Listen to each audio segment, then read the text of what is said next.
Andrés Linares Carranza, licenciado en Derecho por la Universidad Nacional Autónoma de México, donde realizó la especialidad de Derecho Privado y diversos cursos de actualización en materia civil y de amparo. Cursó las especialidades de Sistema Penitenciario y Menores Infractores, así como de Derechos Humanos y Victimología, y la maestría en Prevención del Delito y Sistemas Penitenciarios en el Instituto de Prevención del Delito y Estudios Penitenciarios, así como el Diplomado de Derecho Familiar en el Centro de Estudios Judiciales. Es docente en la Facultad de Derecho de la UNAM en la materia de Derecho Familiar y Teoría del Proceso.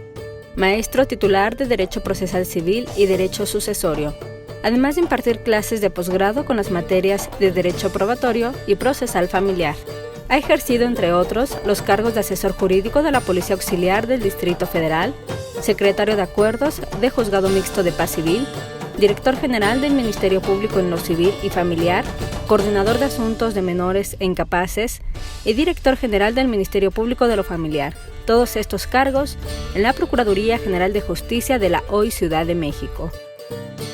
Fue designado por la Asamblea Legislativa como magistrado del Tribunal Superior de Justicia de la Ciudad de México el 8 de noviembre del 2011. Ha publicado diversos artículos en la revista El Tribunal Superior de Justicia del Distrito Federal, los deberes paterno-filiales, las acciones derivadas de la filiación y es coautor del libro Derecho y Medios Electrónicos. Actualmente se desempeña como magistrado integrante de la Quinta Sala Familiar del Tribunal Superior de Justicia de la Ciudad de México.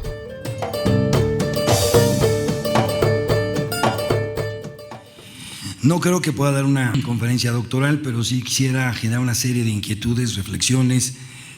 A través de las observaciones que yo voy a señalar, no es más que algunas inquietudes que en lo personal se han venido presentando y que también creo que con el tiempo se han venido acrecentando las disfunciones de lo que llamamos vía incidental.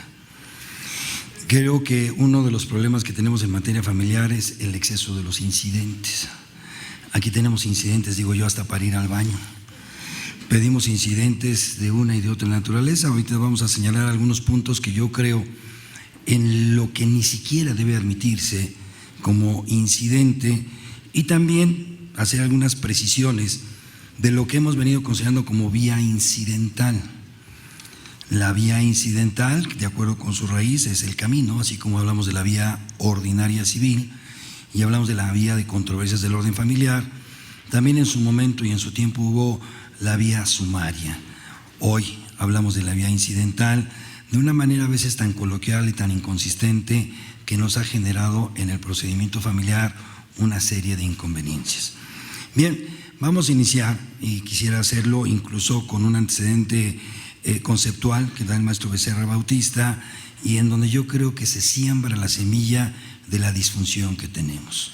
Un concepto que se maneja en los años 60 y empieza de la raíz etimológica diciendo el autor que esta palabra de incidente proviene del latín incidere, que significa sobrevenir, interrumpir, producirse.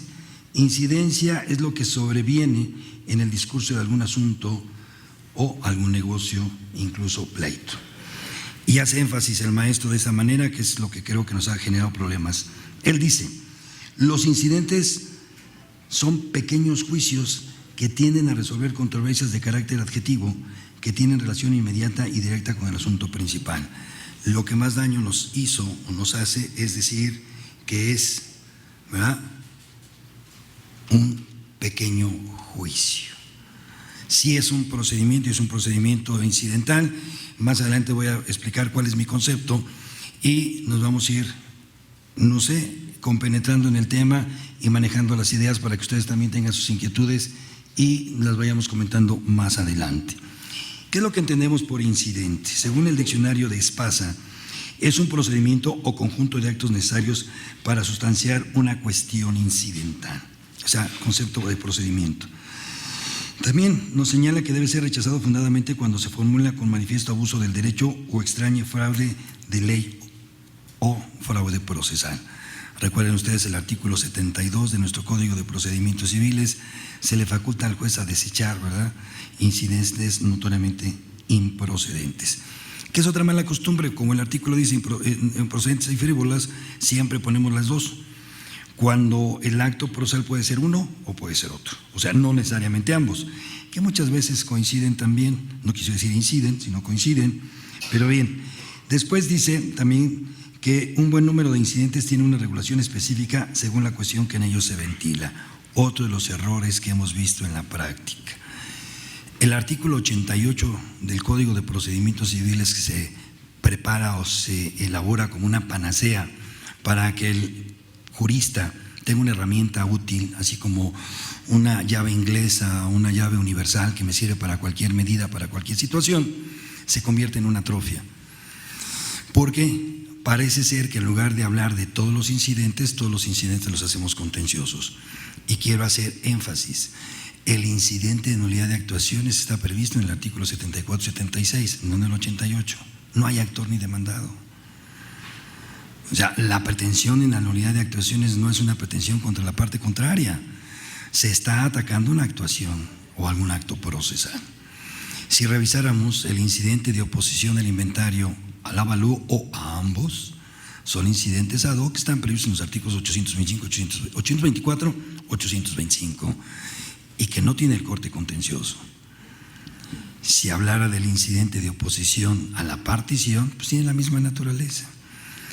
Y en cambio tenemos otros incidentes que más adelante vamos a explicar, pero ahorita me conformo solamente con eso para establecer un incidente general que está previsto en el artículo 88. Un incidente contencioso previsto en el artículo 255 y muchos incidentes que tienen una regulación prevista en diferentes preceptos de la ley adjetiva. Entonces, ese sería el primer esquema. No todo es artículo 88, no solo es artículo 88, pero siempre nos sirve el artículo 88 para suplir cualquier deficiencia o cualquier omisión. ¿Qué es lo que yo propongo para esta sesión, para esta plática? Bien, desde mi punto de vista, y no tengo ninguna referencia, así que si quieren aceptarlo, si no lo quieren aceptar, también es válido, pero tratando de analizar todas las incidencias que se presentan en el Código de Procedimientos Civiles, particularmente en materia familiar, pero que también nos sirve para la materia civil, yo considero que el incidente debemos entenderlo como un procedimiento adyacente. Cuando yo digo adyacente es que puede estar unido, puede ser parte de él, puede estar en medio. Tenemos el incidente, por ejemplo, de tacha de testigos, y es un incidente que se resuelve con la sentencia definitiva y tiene un trámite ad hoc. Entonces, repito, es un procedimiento adyacente a un proceso o procedimiento principal. O sea, tampoco todos los asuntos que hay en materia familiar son procesos. El mismo juicio de divorcio no es un proceso contencioso, aun cuando los incidentes que se generen de ahí sí pueden llegar a ser contenciosos. Los juicios hereditarios no son contenciosos, la vía de jurisdicción voluntaria no es contenciosa, sin embargo, en muchos de ellos tenemos incidentes, como lo hacemos en la vía de apremio. Entonces, por eso yo considero que es un procedimiento adyacente a un proceso o procedimiento principal que puede incidir o no en su desarrollo, suspendiéndolo, alterándolo, solo en sus efectos o en sus consecuencias. Y así vamos a ver que existen diferentes incidentes y que dependiendo de estos incidentes, pues se va a dar la alteración o no de lo que puede ser un trámite incidental. En ese momento, solamente a guisa de ejemplo, se me ocurre recordar el artículo 237 del Código de Procedimientos Civiles, en el que se establece que las providencias precautorias deben tramitarse como actos prejudiciales o ya iniciado el juicio. ¿Qué dice el 237? Si la providencia precautoria la solicitamos ya iniciado el juicio, entonces debemos tramitarlo en incidente por cuerda separada. Ahí tengo un procedimiento adyacente a un principal, pero que no lo va a alterar ni le va a afectar nada. Recuerdo muy bien un incidente, así estaba, incidente de providencia precautoria sin garantía de audiencia en un juicio hereditario. Y le dan vista a la parte contraria. Pues entonces va a ser con garantía de audiencia. Si las providencias precautorias no llevan garantía de audiencia, por eso el legislador dijo que deben ser en un cuaderno por separado. Porque en ese cuaderno por separado solamente lo que va a hacer el juez es decretar la providencia precautoria, según este código, puede ser un arraigo o un embargo precautorio. Y que siguiendo las reglas del artículo 704, espero no equivocarme, cuando yo tengo una apelación en ambos efectos, cesa la jurisdicción del juez, excepto para las providencias precautorias. Y entonces, en lugar de hacer un testimonio de ejecución de medidas provisionales, me quedo con mi cuaderno por separado que tiene todo lo de la providencia precautoria. Entonces ahí tenemos un ejemplo de un incidente que ni siquiera es contencioso, ni siquiera tiene que ver con la parte contraria, y el único objeto es que el juez decrete una medida precautoria, una providencia precautoria, corrijo. ¿Sí? Entonces, eso es lo que yo podría señalar. A continuación, lo que vamos a ver es un poco el antecedente histórico. Esto a mí me dejó perplejo en cualquiera de las acepciones que ustedes entiendan o quieran pensar. ¿Sí? O sea, alguna vez yo decía, siempre estuvo así el artículo 88. Fíjense lo que establecía y regulaba el artículo 88.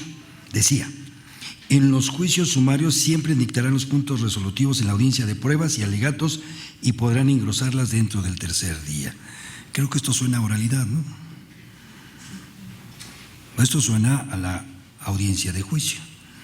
Eso es lo que decía el artículo 88.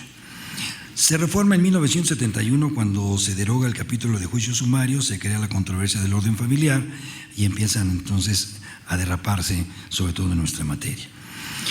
Así es como tenemos el texto del artículo 88 y dice: los incidentes se tramitarán cualquiera que sea su naturaleza. Hago un alto en el camino. Si el legislador dice cualquiera que sea su naturaleza, la reflexión es que los incidentes son de diferentes naturalezas. No es uno solo. No todos son contenciosos, no todos empiezan con demanda, no todos tienen contestación. Entonces, ese es el primer punto.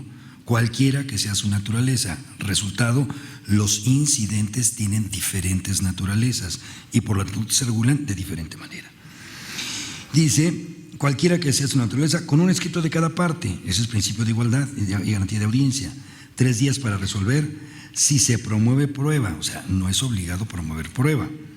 Deberá ofrecerse en los escritos respectivos, esto es contestación y demanda o inicio del incidente, fijando los puntos sobre los que debe versar.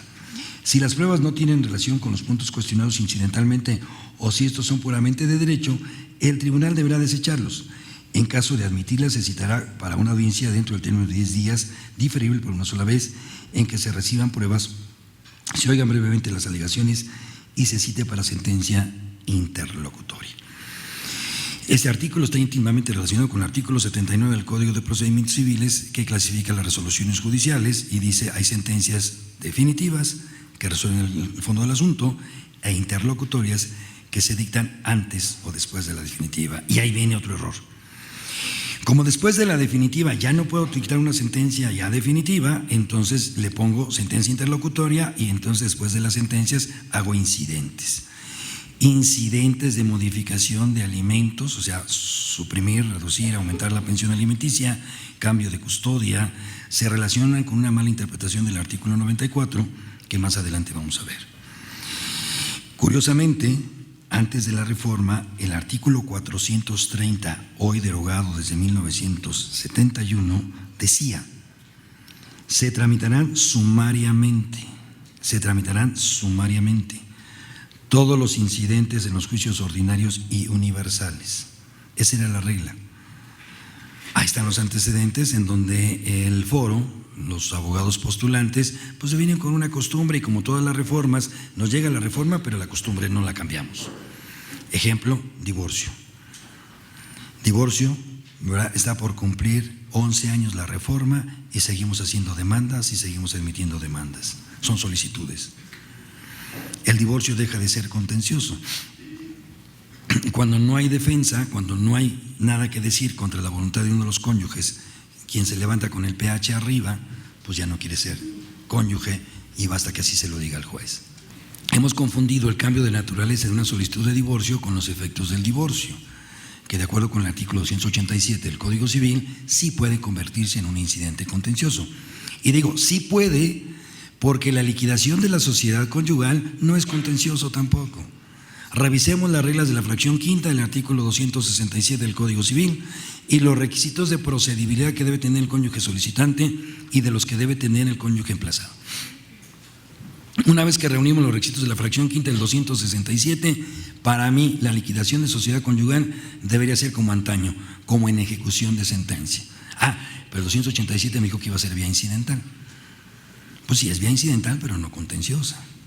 Ya tengo que cumplir con esos requisitos. Entonces, bueno, ahí tenemos unos preceptos que nos sirven como antecedente y he dejado el artículo 255 como la cereza del pastel, porque la reforma que tenemos al 255 como que viene a reforzar la disfunción que tenemos de la vía incidental para hacerla siempre contenciosa.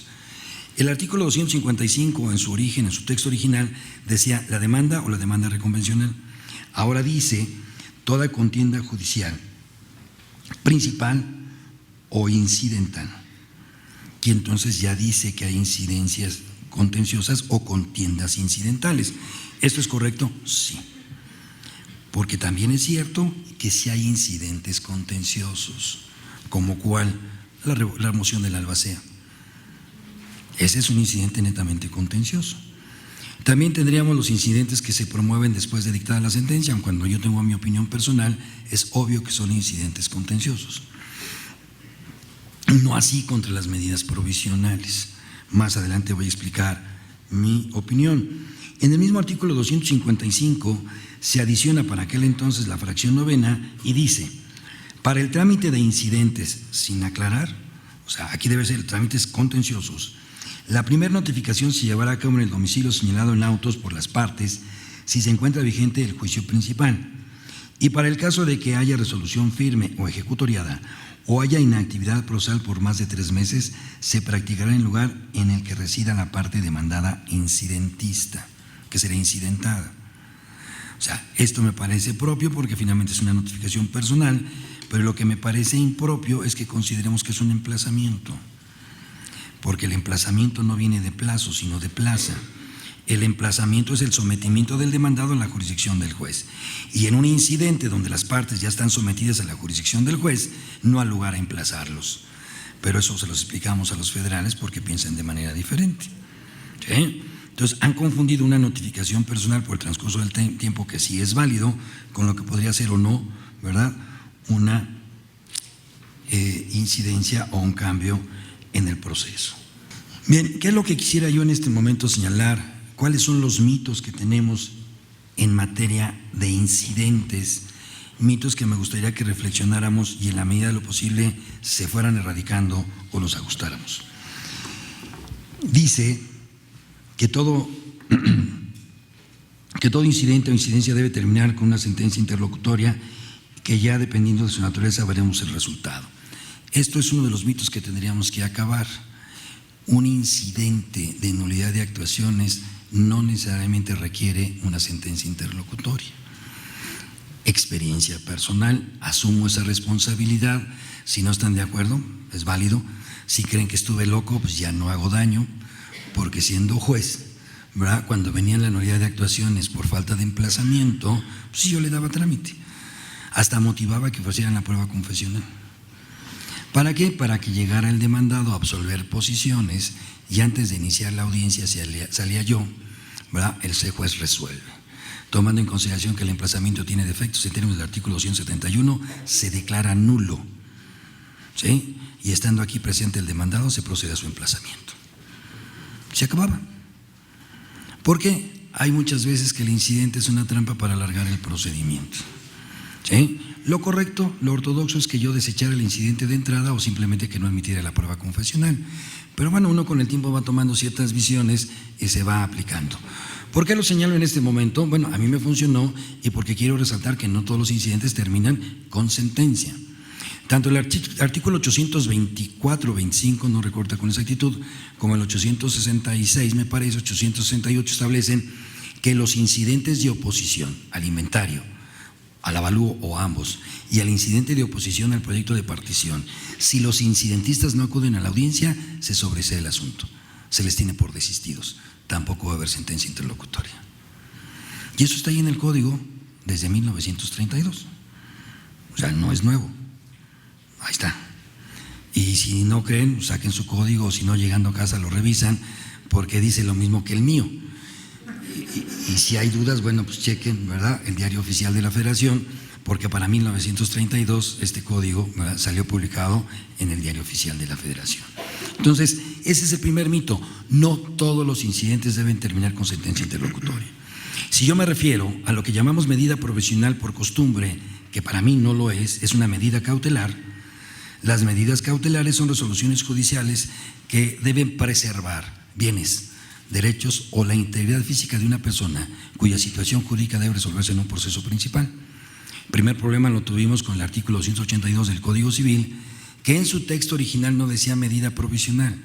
Su texto original de 1928, que entra en vigor en 32, decía: al admitirse la demanda de divorcio o antes si hubiera urgencia, el juez decretará provisionalmente lo siguiente. No decía que decretara medidas provisionales. Pero hoy sí dice el 282. Al admitirse la demanda, la controversia o la solicitud de divorcio, el juez decretará provisionalmente todo lo que estime pertinente. Y como dijo la Madre Superiora, es todo. No hay límites. Todo lo que estime pertinente para preservar la integridad y seguridad de los miembros de la familia. Y ya después viene el 282 cuando dice, pero tratándose de divorcio, y ya nos cambia las reglas. O sea, tratándose de divorcio, las medidas cautelares que llamamos medidas provisionales tienen reglas distintas a las generales. Y las reglas generales de una medida provisional, como le llamamos nosotros, no están en el código. Si yo reviso el artículo 943, no habla de una medida provisional de alimentos ni una medida provisional de custodia. Los dos preceptos, 941 bis y 943, dicen: para que se decrete la custodia provisional, no medida provisional, para que se decreten alimentos provisionales. O sea, eso es lo que tendríamos que entender. Las medidas provisionales realmente son medidas cautelares. Lo que sí es cierto, regresándome al artículo 79, se trata de autos provisionales que se ejecutan temporalmente. Principio rector del proceso: toda medida provisional, como la llamamos nosotros, medida cautelar, como dice el código, o providencia precautoria, debe ejecutarse desde el momento en el que el juez la decreta hasta que hay sentencia ejecutable. Una vez que yo tengo sentencia ejecutable, lo haya dicho, no los puntos resolutivos, lo que llamamos medida provisional queda sin efectos. Y en su lugar tendría yo que ejecutar la sentencia, sobre todo controversias del orden familiar. Las controversias del orden familiar, aun cuando se admiten en efecto devolutivo, la sentencia se puede ejecutar si se otorga garantía. Y se puede no ejecutar si hay contragarantía. Bien, el otro mito: todo lo que no es principal es incidente. O sea, todo lo que no es principal es incidente. Eso también es una falacia. Si nosotros vamos a la vía de jurisdicción voluntaria, nos vamos a encontrar que la oposición en vía de jurisdicción voluntaria, agotado el acto de jurisdicción voluntaria, deben dejarse a salvo los derechos.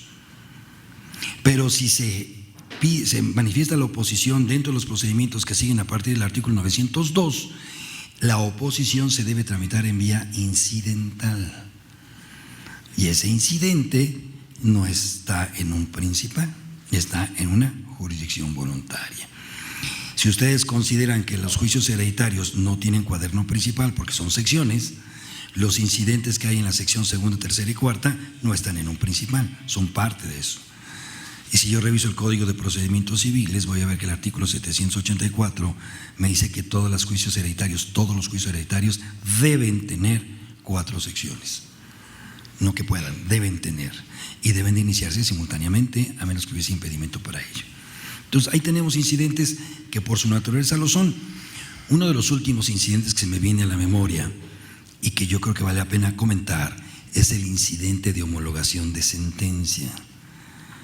El incidente de homologación de sentencia previsto en el artículo 608 de nuestro Código de Procedimientos Civiles solo se presenta cuando la sentencia extranjera requiere ejecución coactiva. Si la sentencia no requiere ejecución coactiva, pues no necesita homologación. ¿Y por qué es una vía incidental o por qué tengo que formar incidente? Pues señores, porque el principal está en el extranjero. El juez extranjero tiene su expediente principal y lo único que nos llega a nosotros es la ejecución de la sentencia. En cambio, si la sentencia fuera declarativa, que no requiere ejecución coactiva, tendría que atender las reglas del artículo 606 del Código de Procedimientos Civiles y no necesito incidente. Es un acto de mera cooperación procesal del juez mexicano con relación a los jueces extranjeros. ¿Ven? O sea, no es cierto que yo siempre necesite un principal. O sea, hay incidentes que tienen o no tienen expediente principal o cuaderno principal. Tampoco es accesorio, o no siempre es accesorio. Si yo reviso la nulidad de actuaciones, que es un incidente impugnativo, no es accesorio a nada, tiene su propia naturaleza y sus propias consecuencias. La impugnación de documento, de acuerdo con el 386, pues tiene sus propias consecuencias. La tacha de testigos y algo que derogó el legislador es la nulidad de confesión. Anteriormente también había un incidente de nulidad de confesión que debían resolverse con la sentencia principal. ¿Sí? Entonces, no siempre el incidente es accesorio de lo principal. Hay incidentes que pueden ser autónomos, repito, el de homologación de sentencia. Y tampoco estoy de acuerdo que se piense en un procedimiento asimilado o, como lo decía Becerra Bautista, un juicio pequeño. O sea, puede ser un procedimiento, indudablemente que es un procedimiento, que de acuerdo a su naturaleza puede ser procedimiento contencioso, también es cierto. O sea, sí hay incidentes contenciosos y pueden ser varios, pero no todos son así. Ante esta disyuntiva y con estas aclaraciones, lo que a mí me corresponde es ahora intentar una clasificación. Si nosotros revisamos la doctrina, nos vamos a dar cuenta que cada autor hace sus propias clasificaciones. Nada nuevo para los procesalistas. Hay quien clasifica las acciones de una manera, hay quien la clasifica de otra manera, lo mismo sucede con las excepciones y los incidentes no es ninguna excepción. Conforme a mi experiencia, conforme a cómo se van presentando, a mí se me ocurre hacer esta presentación. Había muchos, hoy solo nos queda uno, incidentes de previo y especial pronunciamiento. Hasta antes de las reformas de 1984, las excepciones que en aquel entonces se llamaban dilatorias o llamadas procesales se resolvían en incidentes de previo y especial pronunciamiento o artículo de previo y especial pronunciamiento. Se contestaba la demanda, se oponía la excepción, el juez suspendía el procedimiento, el mismo juez resolvía la excepción y continuamos dependiendo del resultado. Hoy por hoy, con la reforma del artículo 272A y el cambio de denominación a excepciones procesales, ya no interrumpen el proceso y se deben resolver en la audiencia previa de conciliación. Ojo, en el proceso ordinario, en las controversias del orden familiar, las excepciones procesales deben resolverse a manera de incidente, no en vía incidental. Las excepciones procesales en los procesos especiales no ordinarios que no tienen audiencia 272A deben resolverse a manera de incidente. Esto es, el demandado opone la excepción procesal, debe ofrecer pruebas para acreditar su procedencia, se le da vista a la parte actora solo con las excepciones procesales, no con todas. Y menos en las controversias del orden familiar, menos en los incidentes, porque ni siquiera aplica el 272A en una interpretación confusa. Solo debo darle vista con las excepciones procesales. El actor, al desahogar la vista, tendrá el derecho a ofrecer contrapruebas. Y siguiendo los principios previstos en el artículo 397 del Código de Procedimientos Civiles, en la audiencia de juicio, a más tardar, el juez debe resolver estas excepciones. No puede proceder al desahogo de pruebas si hay una excepción procesal pendiente de solución. ¿Y ese es un incidente? No, ese es un procedimiento a manera o en forma de incidente.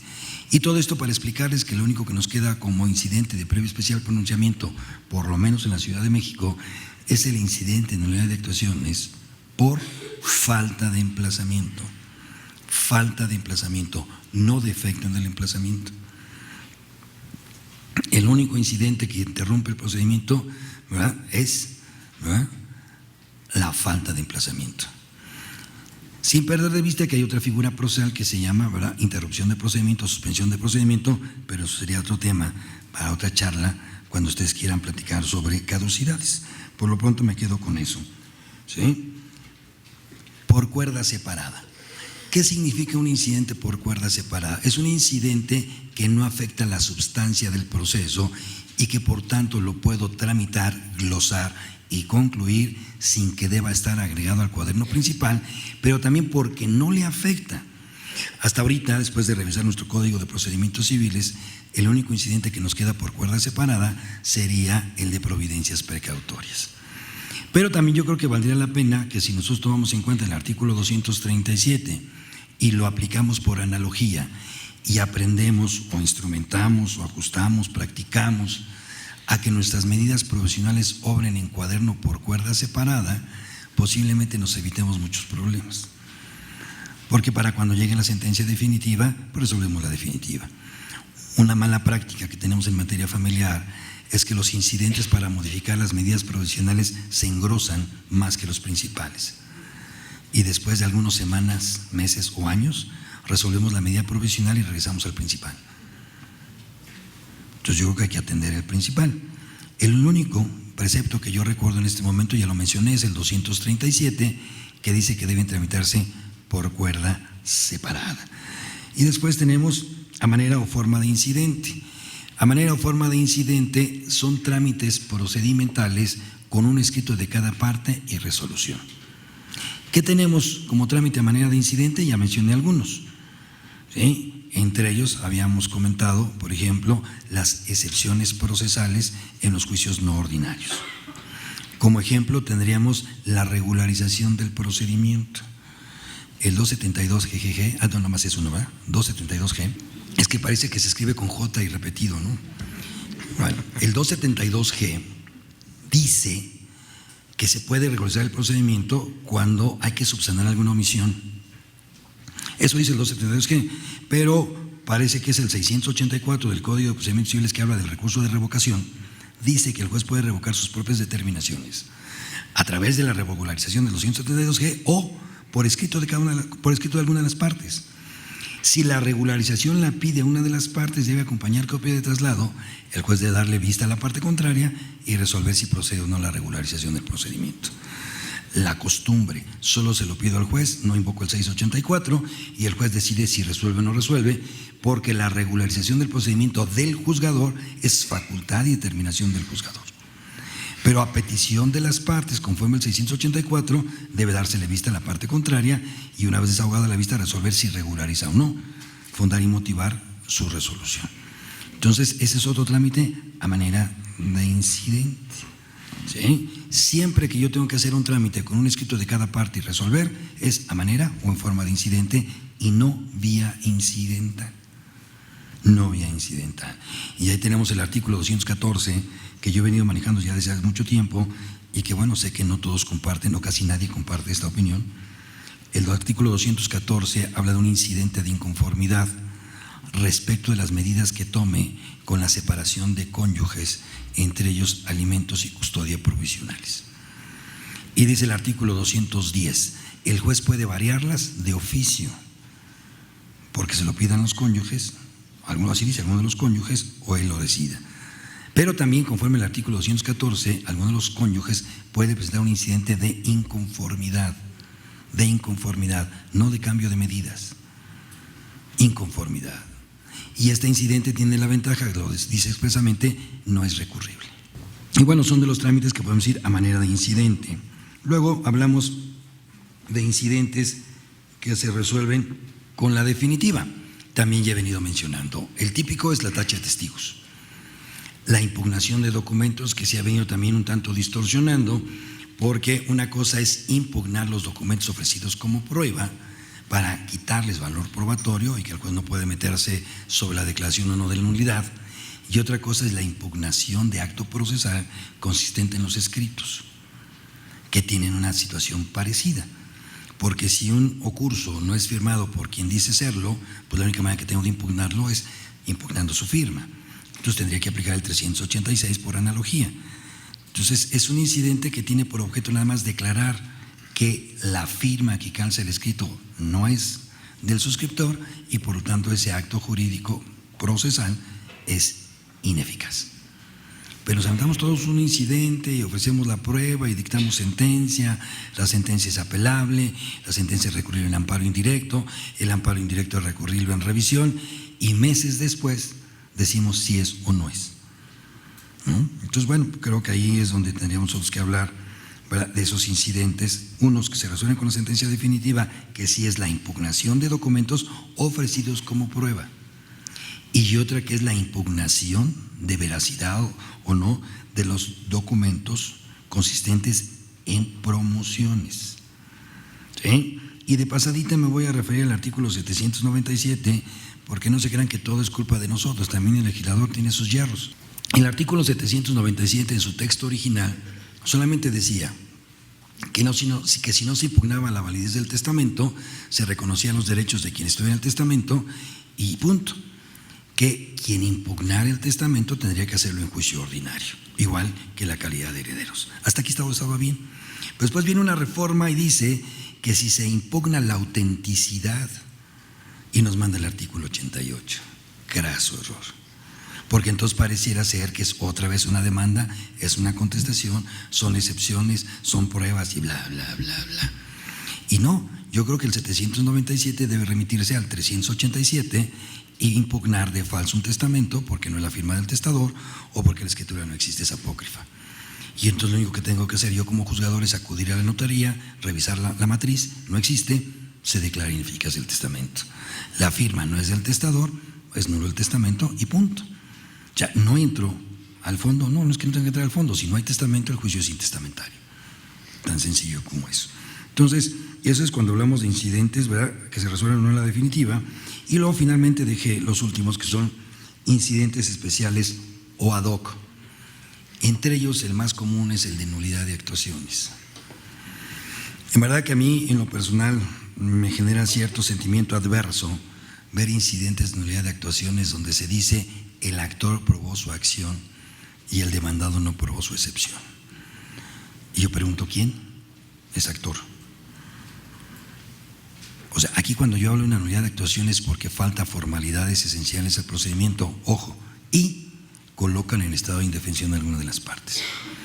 Por eso el mismo código dice que cuando es defecto en la notificación, si la persona a notificar se hace sabedora del proceso de la resolución, queda convalidada. Entonces, no podemos tramitar nulidad de actuaciones en vía incidental como un procedimiento contencioso. Es una parte o algún sujeto, no necesariamente parte, que impugna la forma o formalidad del proceso o del acto procesal y que le ha generado un estado de indefensión. Y obvio, como dice el 88, lo que tiene que hacer el juez es darle vista a la parte contraria. Es posible que el incidentista, no actor incidentista, esté viendo alguna situación de manera distinta o no haya visto el contenido. Pensemos que le están corriendo traslado con un documento que no está en el proceso, pero no se dio cuenta que además fojas atrás venía, que la razón del actuario dice le entregué 22 fojas útiles y él dice que fueron 2. Entonces, por eso le tienen que dar vista a la parte contraria, porque tendrá que ilustrar al juez si lo pedido por el incidentista a eso no acorde, si es constancia de autos. Pero en mi opinión, no necesitaría sentencia interlocutoria. Y si yo creo que la necesito, pues es para resolver si es nula o no es nula la actuación. Si fuera nula la actuación, tendría que mandar reponer la actuación o el procedimiento a partir de esa actuación, si es que incide o no en su contenido. O sea, si yo tengo que declarar nulo un escrito de ofrecimiento de pruebas, obvio que tendré que declarar nulo todo lo que sigue después de la exhibición del documento. Pero si solamente voy a declarar nula notificación, no tengo por qué declarar nulo todo lo actuado. Pero si es emplazamiento, obvio que sí, tengo que mandar reponer. ¿Sí? Y ojo, también no hay tercerías en los incidentes. Las tercerías solamente en los principales, contenciosos. No hay tercerías en los juicios universales. La exclusión de bienes en los juicios universales debe ser en términos del 1714 del Código Civil. En juicio ordinario de exclusión de bienes. El 829 de nuestro Código de Procedimientos Civiles dice que cuando se pretende reformar o modificar el inventario ya aprobado, sí, pero para quitar, no para adicionar. La adición de bienes no se requiere ningún incidente.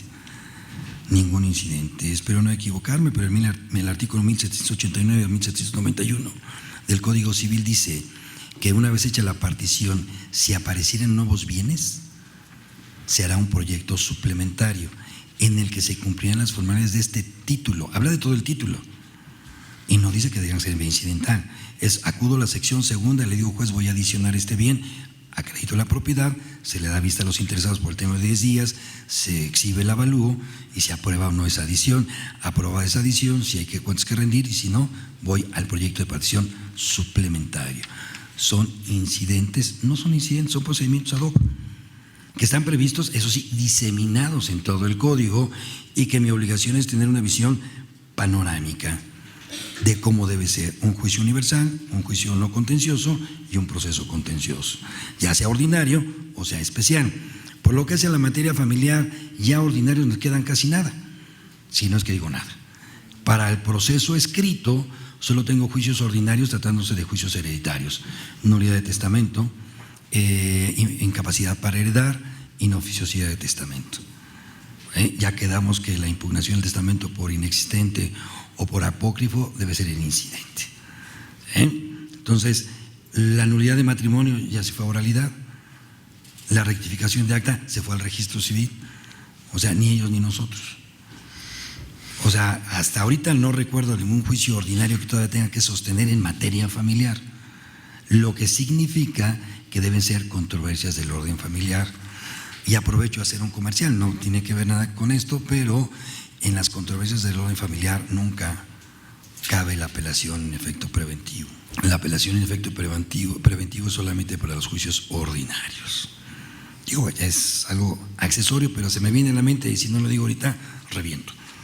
Estos son los incidentes que regularmente vemos que se tramitan en materia familiar. Nulidad de actuaciones por falta de notificación, nulidad por firma apócrifa, cambio de custodia provisional, aquí es donde haré la aclaración del 94, aumento, reducción, cancelación de pensión alimenticia, también tendríamos que ver si es o no provisional o definitiva, de ejecución de sentencia, otro craso error, no hay vía incidental para ejecutar sentencia, no hay vía incidental para ejecutar sentencia. La sentencia se debe ejecutar en vía de apremio. Vía de apremio no lleva demanda, no lleva contestación. A partir del artículo 500 nos dice cómo se debe ejecutar una sentencia y a partir del artículo 515, dependiendo del contenido de la sentencia, tenemos 15 procedimientos diferentes para obligaciones de dar, de hacer, no hacer y obligaciones mixtas. El 515 me habla de cantidad no líquida. Ahí sí, fíjense, ahí sí, y lo dice el 515, debe de haber un incidente de liquidación en ejecución de sentencia. ¿Esto a qué se debe? Se debe a que la vía de apremio tampoco tiene fases. La vía de apremio tiene secciones, lo mismo que los juicios hereditarios. Los juicios hereditarios tienen secciones y la diferencia entre una fase procesal y una sección es que la fase tiene que ser una después de la otra, no puedo avanzar si no culmino una. En cambio, las secciones son interactuantes. Las secciones del juicio hereditario las puedo iniciar simultáneamente, no culminar. Las secciones de la vía de apremio las puedo utilizar de manera como me lo pida la sentencia. Y la sección primera se llama de ejecución de sentencia. Y la sección primera, que va del 500 al 535, 536 más o menos, es ejecución de sentencia. En esta sección primera de ejecución de sentencia, dependiendo de los puntos resolutivos, y por eso es importante que los puntos resolutivos sean precisos, concisos y macizos. Punto resolutivo no es considerando. Para que cada obligación que contenga el punto resolutivo me permitirá un procedimiento en la vía de apremio. Obligación de dar, cantidad líquida, cantidad no líquida. Cantidad no líquida por prestaciones periódicas, cantidad no líquida por rentas, cantidad líquida por reparación de daño. Son todos los procedimientos que yo tengo en cantidad no líquida. Y después vendrían las obligaciones de dar bienes, muebles existentes, dice la ley habidos significa existentes, no existentes. Si el bien mueble no habido o no existente es responsabilidad del ejecutado, el ejecutante hará su incidente de liquidación del valor del bien no existente. Y se regresa a uno al 515, 516. Si es bien inmueble, pues eso es más que facilito. No hay más que la orden de lanzamiento. Si yo no tengo que hacer pago de cantidad líquida, nunca necesitaré embargo. Si yo tengo un juicio ejecutivo y la sentencia es condenatoria, la sentencia tendrá que decir remátense los bienes. Ya no necesito ejecución de sentencia, ya no necesito embargo, ya voy directo al remate. Si la sentencia contiene cantidad líquida, ejecuto y remato. Si tiene cantidad líquida, embargo y luego remato. ¿Sí? O sea, las secciones de la vía de apremio son ejecución de sentencia, embargo y remate, los tres. Y yo puedo utilizar los que necesite y no es vía incidental, es vía de apremio. Lo que sí es cierto que los procedimientos para ejecutar una sentencia son por lo menos 15. había hablado de la entrega de bienes inmuebles. Ahora falta de las obligaciones de hacer personalísimas que no puede hacer más que el ejecutado, y entonces si no lo hace tendrá que reparar daños y perjuicios y vendrá otro incidente de liquidación. Si lo puede hacer un tercero, entonces yo ejecutante primero cotizo, primero digo quién es el tercero, primero tengo el dinero y después ejecuto. Y si fueran obligaciones de otorgar documentos, entonces el juez lo tendrá que hacer en rebeldía de. Ahí ya tengo 3 procedimientos diferentes, más los otros 8 que llevaba, ya van 11. Si la obligación es de rendir cuentas, y aquí yo creo que también lo tenemos que hacer, sobre todo en la remoción de albaceas y tutores, en ejecución de sentencia interlocutoria tengo que aplicar el artículo 519, al 521. O sea, el que está obligando a rendir cuentas tiene un término prudente para que lo haga, y si no lo hace se le puede hacer un término mayor, y si no lo hace, un tercero tendrá que rendir las cuentas en lugar de las medidas de apremio, si es rendición de cuentas. Y luego viene otra si es división común, si es división de cosa común, y luego viene otra si es entrega de personas, y luego viene otra si se trata de no hacer. Todos estos procedimientos están ahí en el Código de Procedimientos Civiles. Y en la vía de apremio, una de las características que tiene es que las únicas excepciones que se pueden oponer son las que están previstas en el artículo 531. En la vía de apremio no puedo oponer otras excepciones que no sea la de pago. Y otras que regula el artículo si ha pasado más de un año.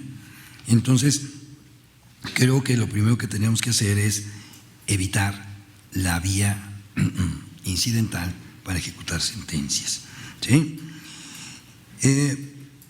Por lo que hace al divorcio unilateral, pues hay algunos comentarios que voy a hacer, pero voy a regresarme un poquito para terminar los anteriores.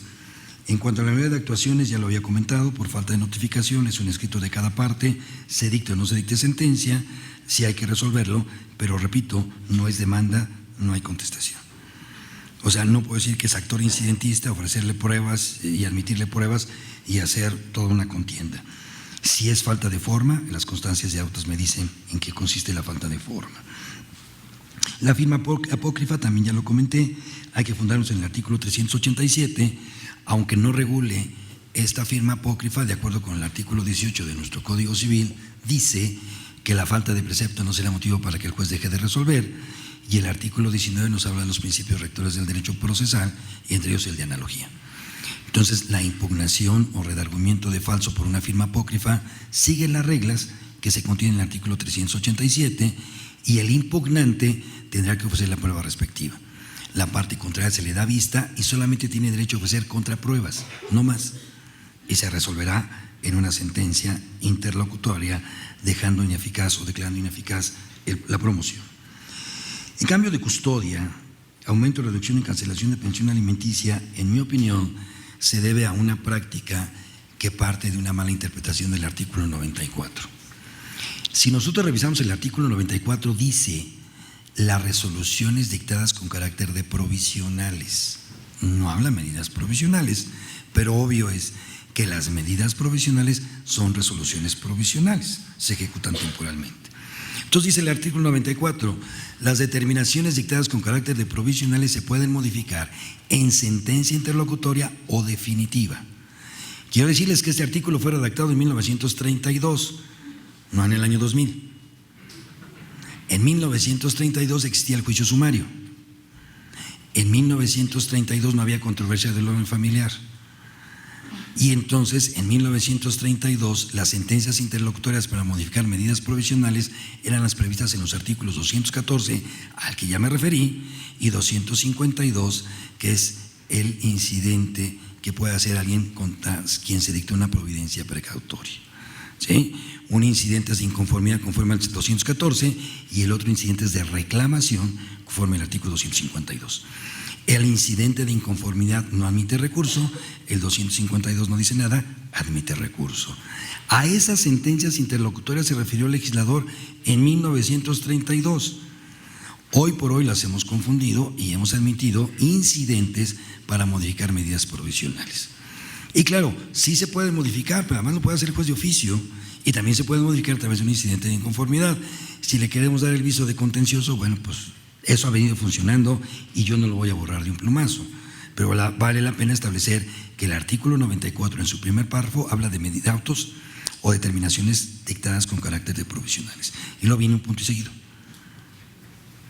Las resoluciones dictadas con el carácter de firmes en materia de alimentos, patria potestad, interdicción, bla, bla, todo materia familiar, pueden cambiar si cambian las circunstancias que tomó en cuenta el juez, pero no dice que sea en sentencia interlocutoria, no dice que sea vía incidental. Y aquí me gustaría, creo que es el 1069, por ahí Nicolás me podrá precisar, que en justicia, en proceso oral familiar no hay incidentes después de la sentencia. Y eso es lo atinado, es lo correcto. Cada asunto que llega después debe ser asunto nuevo, porque sí existe cosa juzgada en materia familiar, sí existe, aunque la Corte haya dicho lo contrario. Digo, ese es un foro académico y puedo decir lo que quiera.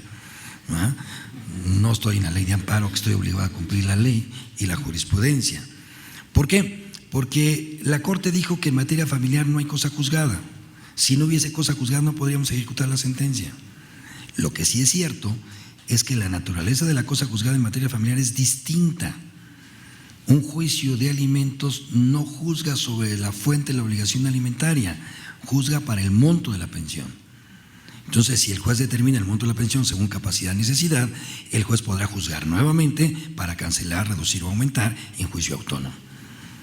Igual podría ser para la custodia. Entonces yo creo que aquí, si nosotros empezamos a desechar los incidentes después de la sentencia, porque no están previstos en el artículo 94, que sea vía incidental, si no es una nueva pretensión, debe ser juicio nuevo, empezaríamos a aligerar tantos trámites que tenemos después de la sentencia.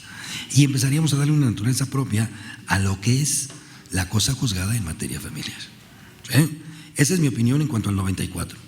¿Las medidas provisionales se pueden modificar? Sí, incluso de oficio. Sí, a través de un incidente de inconformidad o incidente contencioso, ahí sí yo no voy a poder cambiar lo que ha venido funcionando. Pero después de la sentencia no cabe la vía incidental. La sentencia interlocutoria es para las medidas provisionales, las definitivas no dicen ni siquiera sentencia interlocutoria, entonces habría que dejarlas para el final. Por lo que hace al divorcio unilateral, lo he venido manejando desde hace mucho tiempo. El divorcio unilateral viene a transformar todo el paradigma que nosotros tenemos y de origen también nace viciado en el orden legislativo.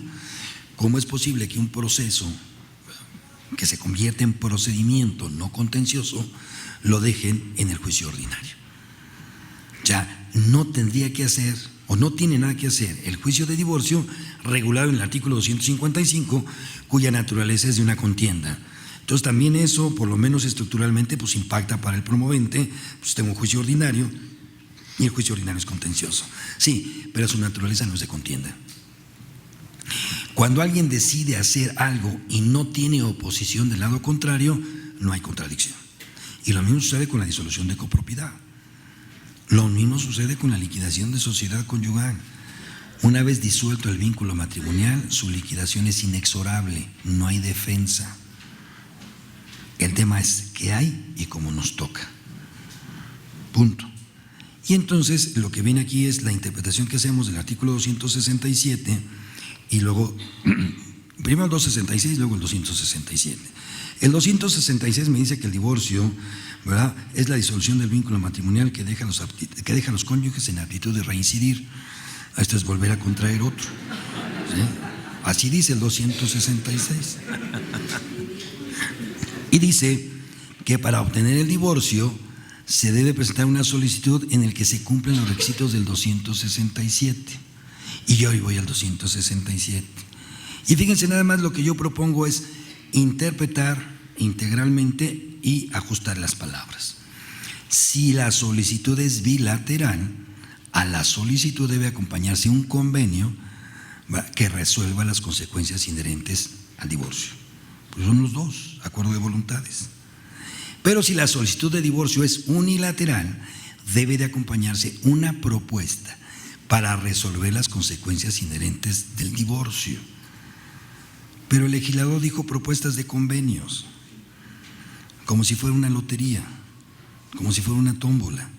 Yo propongo este convenio, yo propongo este convenio. No, la doctrina establece que la manifestación unilateral de voluntad es una fuente de obligación. Si quisiera hacerlo así, pues es oferta y luego aceptación. pero creo que no es así. La idea es que si es unilateral, proponga cómo resolver las consecuencias inherentes del divorcio y el cónyuge emplazado no demandado tendrá oportunidad de hacer su contrapropuesta.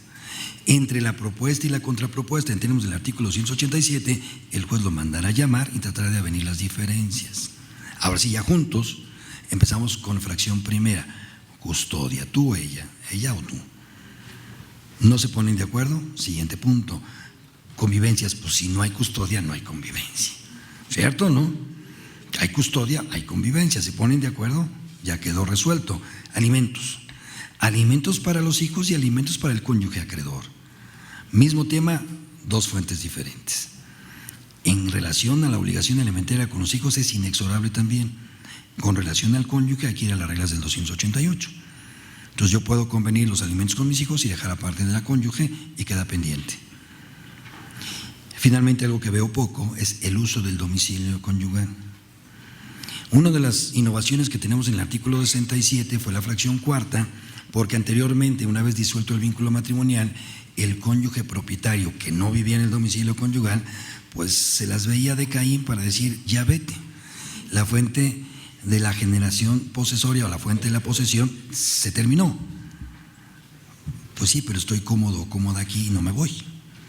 Y entonces venían juicios de acciones reivindicatorias que no son procedentes porque no es una acción reivindicatoria, sino posesoria y necesaria. El legislador lo previó y en el artículo 267, en la fracción cuarta, ahí está. ¿Quién va a continuar con el uso de domicilio conyugal? Que es distinto lo que dice el 267 en la fracción cuarta de lo que dice el 282, apartado B, fracción primera.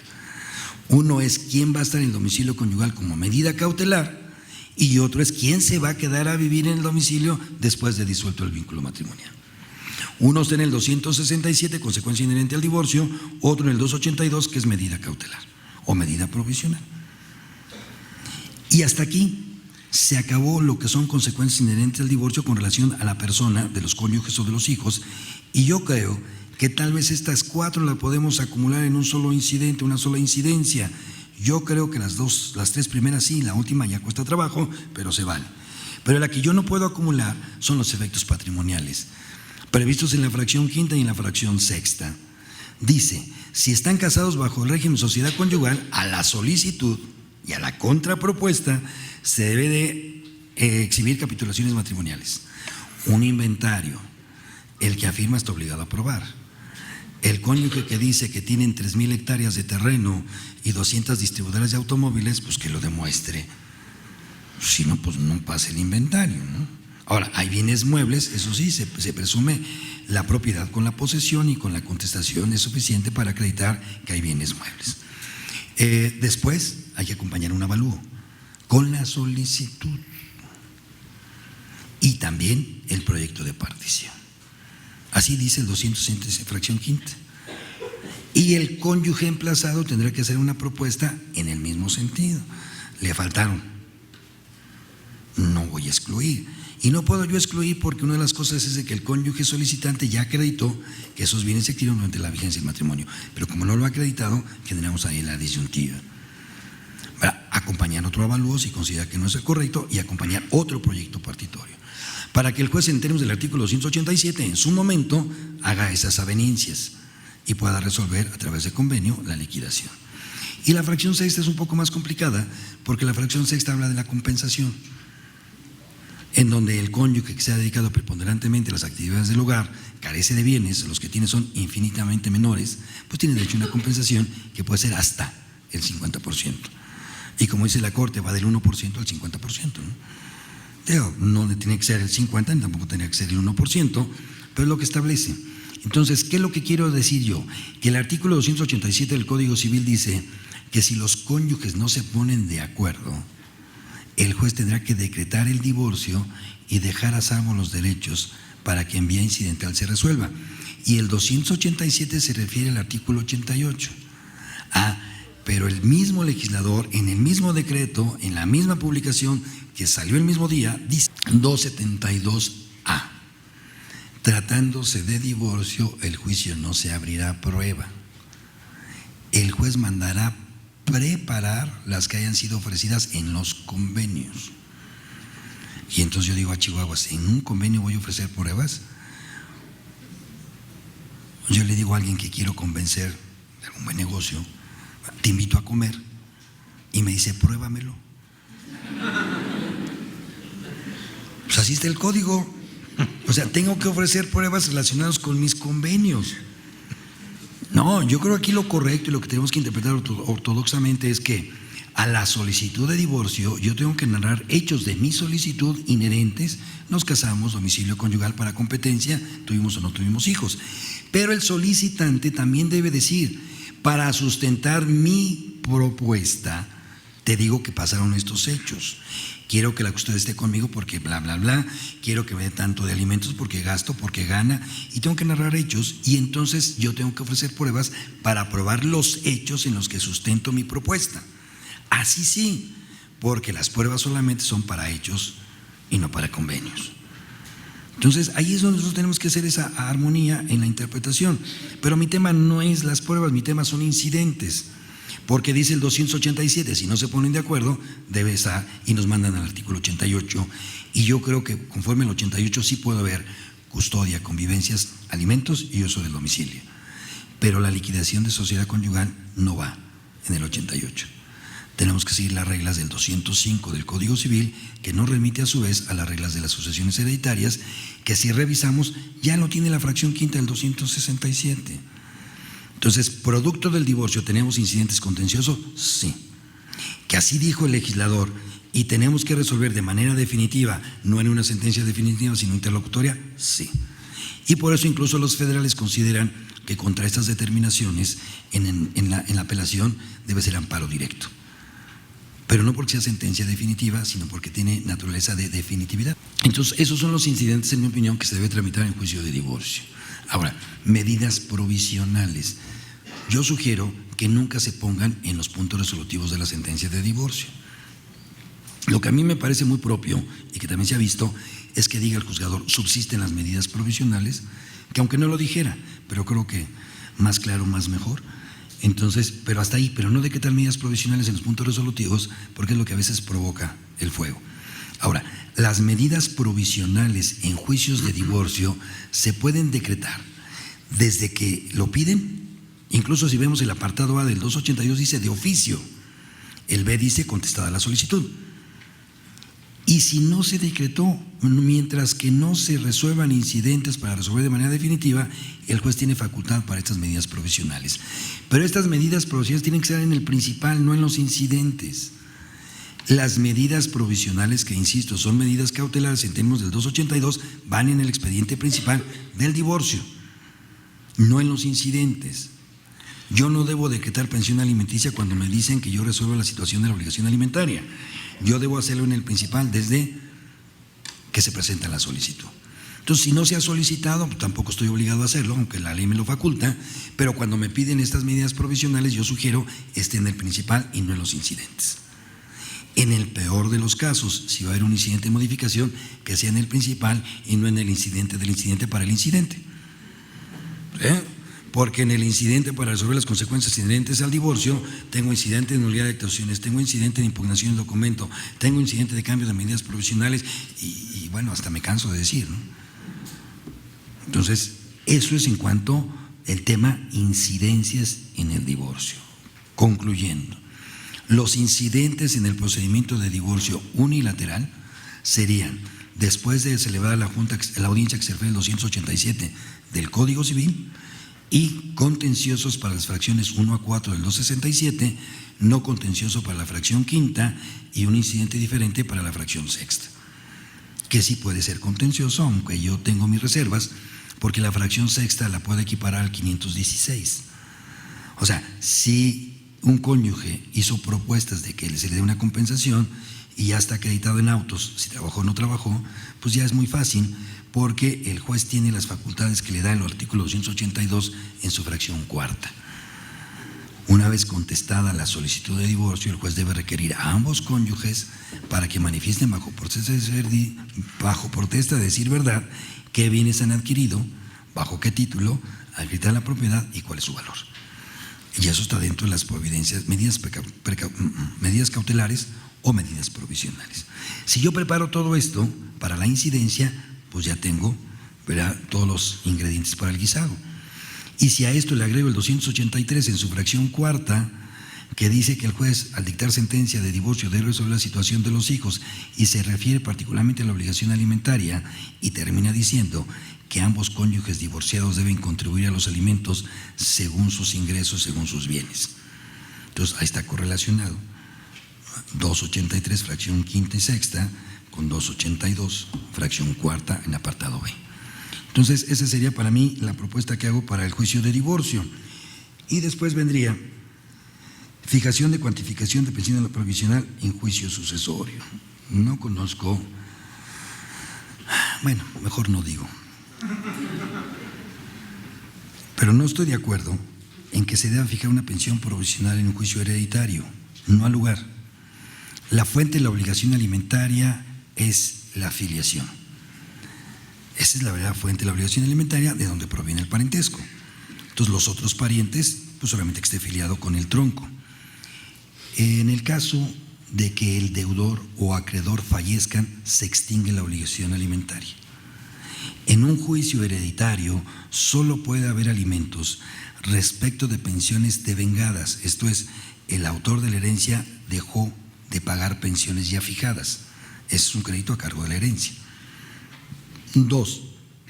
Como medidas provisionales, y dicho sea de paso, las medidas provisionales o providencias precautorias en juicio hereditario tienen sus reglas específicas en los artículos 769 y 770. Nada tienen que ver con las medidas provisionales que tenemos en el 282 del Código Civil. Son ad hoc. Bien, en el caso de que una mujer haya quedado embarazada por el autor de la herencia o con su autorización, sí. No, sí, digo, no hablo de Sancho, hablo de la fertilización asistida, y hablo de una interpretación progresiva y actual, porque el Código Civil dice de las precauciones que se deban tomar cuando la viuda queda encinta. Hoy por hoy hay muchos autores de sucesión que no dejan viuda, dejan viudas. ¿Sí? Y eso no se puede, porque solamente puede haber un cónyuge, y resulta que el cónyuge no quedó embarazada, o la cónyuge no quedó embarazada. Entonces, tendríamos que tomar la misma medida si otra mujer quedó embarazada por el autor de la herencia. Pero si hay fertilización asistida, pues si lo autorizó, debe pagar. Y si la autora de la sucesión tiene una relación lésbica con otra mujer y esa otra mujer está embarazada, debe pagar alimentos. O sea, por eso digo que la interpretación es: yo debo dar alimentos cuando una mujer queda embarazada por el autor de la herencia o con su autorización. Y esos alimentos no son provisionales, son definitivos durante el embarazo y el alumbramiento. Y el juez, no sé cómo le deba hacer, pero debe cerciorarse primero del embarazo. Yo creo que acudir con un ginecólogo, no creo que tenga las habilidades suficientes para hacerlo personalmente, pero bueno, para eso existen las pericias. Y lo más difícil es cerciorarse del alumbramiento para evitar una suposición o suplantamiento del infante. Es lo que debe hacer, y entonces los alimentos, en este caso, se deben fijar desde que lo dice la viuda hasta que da luz. Punto. La otra posibilidad de fijar alimentos es cuando se trata de un legado de alimentos, pero no requiere pensión provisional.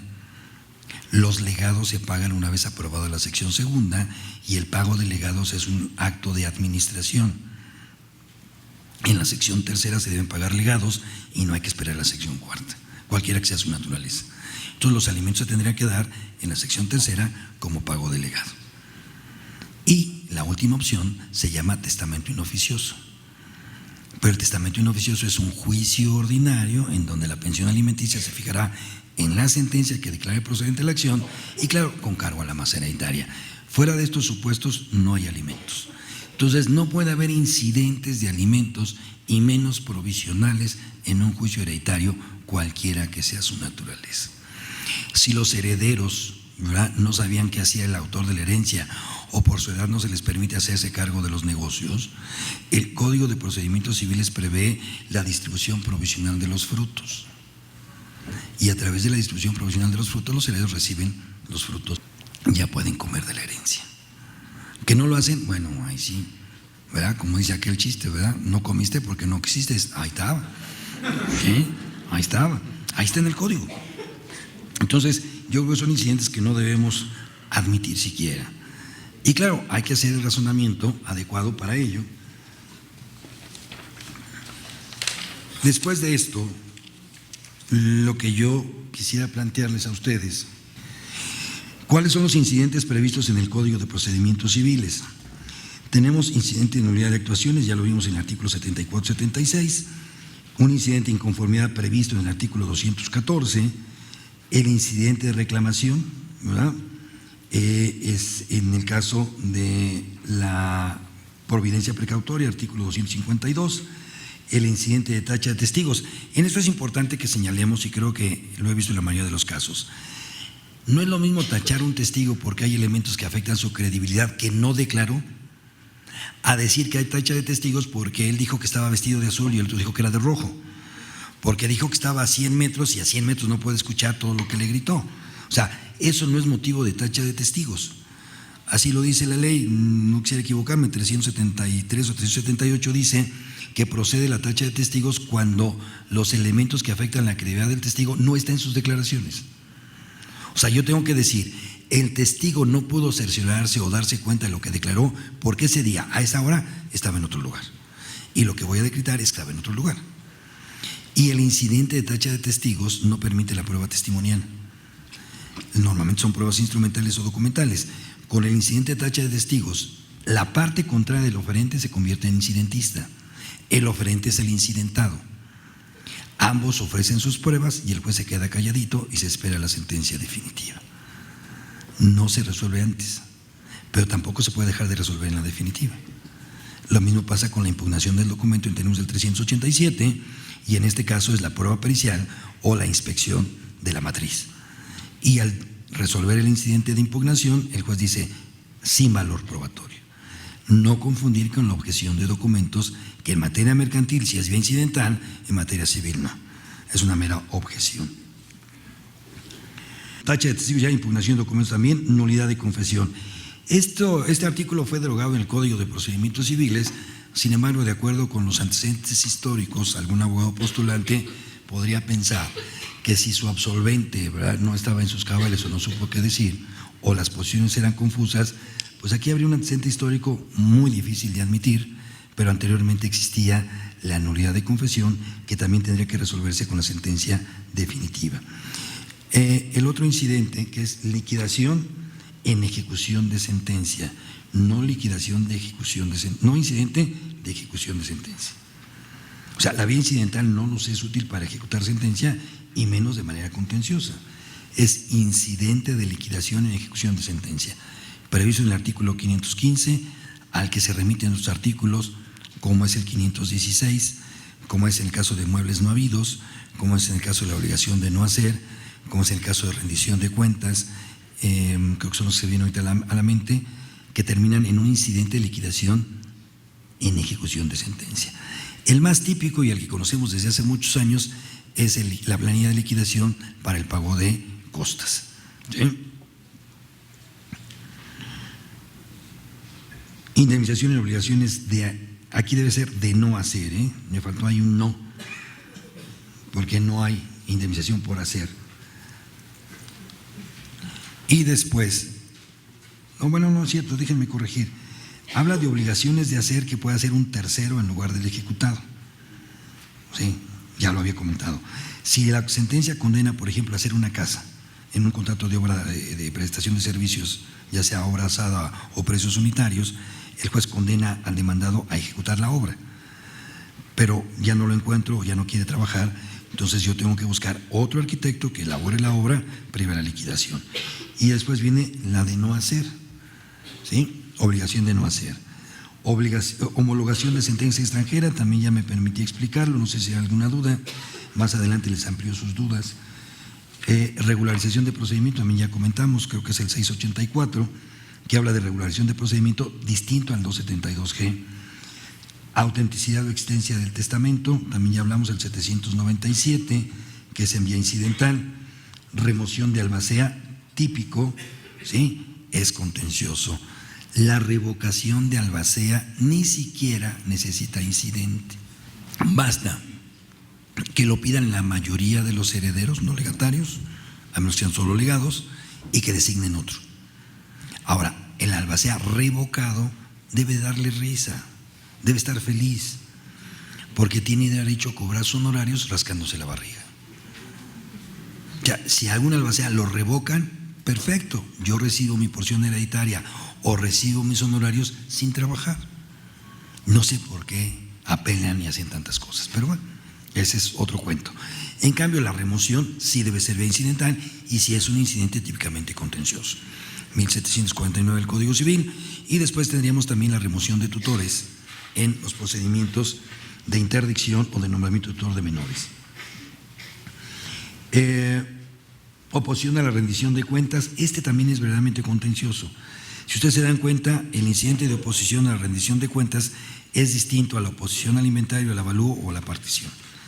En este no se entiende o no se tiene por desistido. En este puede ser individual o pueden ser varios.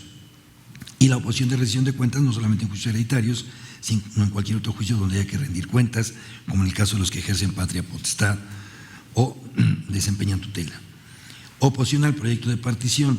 Aquí quisiera yo aclarar que uno es el incidente de oposición al proyecto de partición y otra es la oposición a la partición.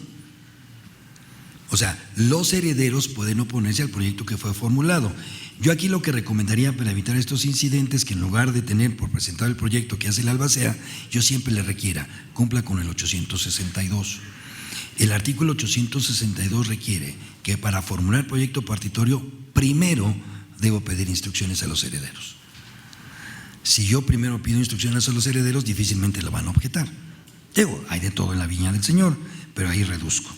En cambio, los acreedores, los legatarios a quien no se les ha pagado o los que tienen juicio pendiente, pueden oponerse a que se haga la partición.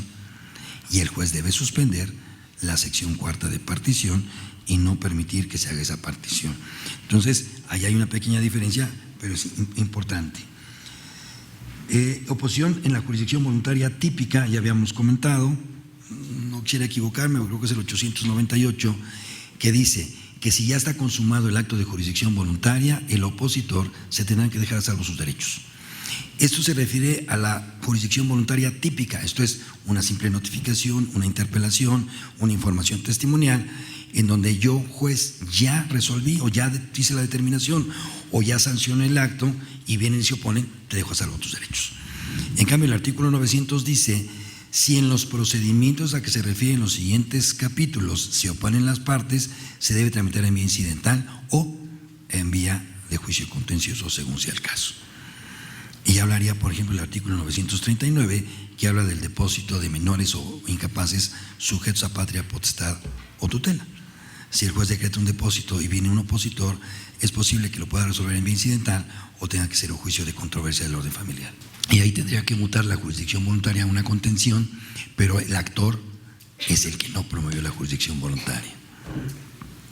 Es el actor. Y después hablaríamos de otros, ya está, otros actos de jurisdicción voluntaria. ¿Y qué propongo? Algunos incidentes que no se deben de admitir y que nos serviría para ello el artículo 72 del Código de Procedimientos. Cambio de medidas cautelares conocidas como medidas provisionales, yo considero que no debe ser admitido porque una medida cautelar debe, primero, se puede decretar sin garantía de audiencia. Segundo, debe durar desde que se decreta hasta que hay sentencia ejecutable. Entonces, lo que yo tengo que pedir al incidentista es que en lugar de que me tramite el incidente de cambio de medida provisional, me provea de pruebas en el principal y lo resuelva antes. El tiempo que tarda en un incidente es lo que tiene que andar una controversia del orden familiar. El siguiente incidente, que creo que tampoco es modificación de sentencia definitiva conforme al 94, que ya les expliqué a ustedes, deben ser acciones autónomas. Y el ejemplo lo tenemos en justicia oral, que nos ha dado muy buenos resultados y no es más que esa sencillez en las pretensiones. Nulidad de actuaciones. El incidente de nulidad de actuaciones no se debe admitir en forma contenciosa, solamente en términos del artículo 74-76. Y si el incidentista se hizo sabedor, se desecha. O sea, Ya no lo he visto, pero cuando yo era todavía secretario de Acuerdos y juez en mi primera gestión, recuerdo que venían a contestar la demanda y promovían nulidad de actuaciones. Y entonces lo típico era sin lugar, porque se está haciendo sabedor. Si ya estás contestando, ya no colocas en estado de indefensión. Entonces hay que tener cuidado en ese sentido. Recuerdo un asunto que me hizo, pues creo que me hizo famoso, a lo mejor ni quién me peló, pero en 1996, 97, todos los martes en el periódico Ovaciones, en la página 4, salía una cintilla a media página que decía: señor presidente Saturnino Agüero, vigile al juez 14 familiar, licenciado Andrés Linares Carranza. Y todos los martes salía esa publicación. Voy a ir a la hemeroteca a ver cuánto tiempo duró. Y esto se debe a que el señor tramitó una nulidad de actuaciones por falta de emplazamiento en un juicio hereditario. No hay emplazamiento en un juicio hereditario. Pero sí es cierto que hay una primera notificación que sigue la misma solemnidad del emplazamiento. Pero él pedía la nulidad del emplazamiento de otros herederos y no de él. Y entonces, como dijo el indio, está campeón, ¿verdad? O sea, a ti no te afecta. Y entonces así se la pasó del juzgado séptimo hasta el 14, en el que yo estaba en aquel entonces, ¿verdad? Presa Fernández, que a lo mejor Rocío se acuerda de él. Era un expediente que me llega a mí con 70 y tantos tomos de rendición de cuentas, radicado originalmente ante notario, y que llevaba años litigando ese incidente. Y cuando yo me di cuenta, después de un día de necesidad para que se acabara la publicación, me puse a revisar que lo que se tramita ante notario es tan válido como lo que se tramita ante juez. Y si la sección primera estaba agotada ante notario, declaré terminada la sección primera, así homologó todo, y requerí al albacea para que iniciara la sección segunda. Entonces, dejé ineficaces todo lo actuado, incluyendo lo de la sala. Digo, es acto procesal, no acto de jurisdicción. Entonces, así pasó. Creo que ahí hay una situación en la que nosotros tenemos que tener mucho cuidado y transmite una experiencia que pueda o no ser útiles.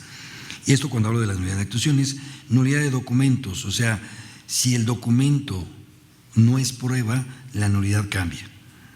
Si lo que se está impugnando es la firma de un ocurso, pues tendría que hablar de la ineficacia del ocurso, porque todos los escritos, además de deben estar en español y sin con abreviaturas, esas son las actuaciones judiciales, deben estar firmados por el suscriptor. Yo todavía no entiendo por qué los abogados que tienen facultades en términos del 112 se fusilan la firma del cliente. Digo, no entiendo, no es más que la carga tradicional. No entiendo, pero bueno, tienen facultad para firmar, pero pretenden simular la firma de su cliente. ¿Sí? Revocación de albacea no es en vía incidental. Entrega de bienes. Dios, cómo me cuesta trabajo que los federales me han obligado a entregar bienes en juicios hereditarios. La posesión en el juicio hereditario le corresponde a todos los coherederos y tienen derecho a ella. Quien posee indebidamente o abusa de ese derecho, en la partición tiene que hacer las compensaciones respectivas. ¿Sí? Incidente de rendición de cuentas. No necesita un incidente para que rindan cuentas. Todo el que administra bienes ajenos está obligado a rendir cuentas, y el Código de Procedimientos Civiles dice en qué casos cómo debe rendir cuentas. Un padre en ejercicio de patria potestad, un marido administrador o un cónyuge administrador, un tutor o un albacea. Adición o inclusión de bienes, desde mi punto de vista no requiere incidente, porque imagínense, si yo voy a adicionar un bien en un juicio hereditario después ya hecha la partición o aprobada la sección segunda, lo que tengo que hacer es adiciono, ¿y cuánto tiempo le voy a dar a los herederos? 10 días. Si lo tramito en vía incidental le voy a dar 3 días. Pero además van a desahogar la vista, pero no van a poder oponerse al inventario. Entonces lo correcto es un escrito y cumplir con el artículo 824 y en su caso 825. Se hace la adición, se le da vista por el término de 10 días y se acabó. Cambio de guardia y custodia, pérdida de patria potestad y suspensión de visitas y convivencias. He visto recientemente un incidente de pérdida de ejercicio de patria potestad. Entonces, no sé, yo tengo una experiencia, la verdad, lamentable en mi persona, porque alguien tramitó en vía incidental una incapacidad para heredar, no obstante que el Código Civil dice que debe ser en juicio ordinario. No es la primera vez que llega un incidente en un juicio hereditario que no es el demandado en el incidente, es jurista, no se opone a la vía, es más, creo que hasta se allana, Y yo digo, bueno, bajo el principio de economía procesal, pues que se vaya en vía incidental. Craso error. El cumplimiento de amparo todavía lo estoy sufriendo, ¿no? ¿Por qué? Porque alteré la vía. La incapacidad para heredar no es vía incidental, debe ser vía principal y vía ordinaria. Incidente de capacidad económica y nivel de vida. No sé qué se pretende con esto, pero no es propio ese incidente. Si hablamos de cuantificar alimentos de acuerdo con 308, 311, es capacidad, necesidad, todos los medios de prueba. Incidente de providencias precautorias para secuestro provisional de bienes, tampoco es válido. Y para terminar con esta exposición y dejarle a todas sus dudas, ¿sí? Los incidentes se deben substanciar. Si son contenciosos, no todos, solo los contenciosos, conforme las reglas previstas en los artículos 88 y 255. Pero si el incidente es impugnativo, no lleva esas reglas. El incidente impugnativo es escrito del incidentista, desahogo del incidentado. Incidentes impugnativos, nulidad de actuaciones, inconformidad de medidas provisionales, reclamación de providencias precautorias. Son 3 incidentes de carácter impugnativo, no van dirigidos a la parte contraria, van dirigidos a la actuación del juez. Y claro, yo no puedo demandar al juez, y menos si me está juzgando, ¿no? Tampoco puedo demandar al otro sujeto procesal si lo que me interesa es que me resuelvan una situación procesal. A manera de incidente, creo que ya lo comenté.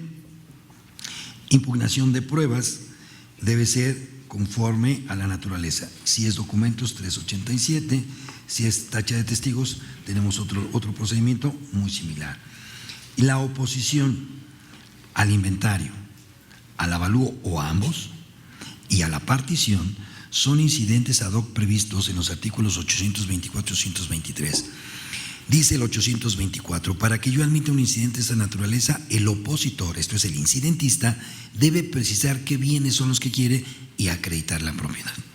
Nunca para excluir. Un incidente de oposición para excluir bienes transgrede el 1714.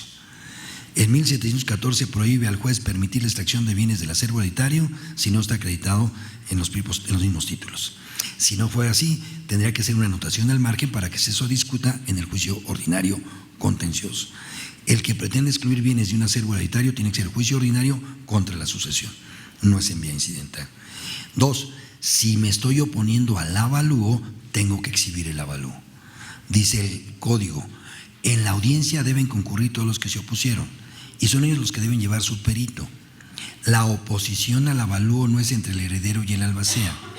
La oposición del avalúo es entre el perito del opositor y el perito que rindió el avalúo en términos del 819, que tampoco cumplimos. Y dicho sea de paso otro comercial que nada tiene que ver, por lo menos directamente. La prueba pericial en materia de evaluación no sigue las reglas del 347 ni 346. Las reglas en materia de evaluación no siguen las reglas del 346 ni 347. Dice el artículo 353 en su tercer párrafo, tratándose de la evaluación de cualquier bien, debe hacerse a cargo de una institución bancaria o de un corredor público. Y si hay una diferencia que no sea más del 20%, el juez debe mediar la diferencia. No creo que es 30%.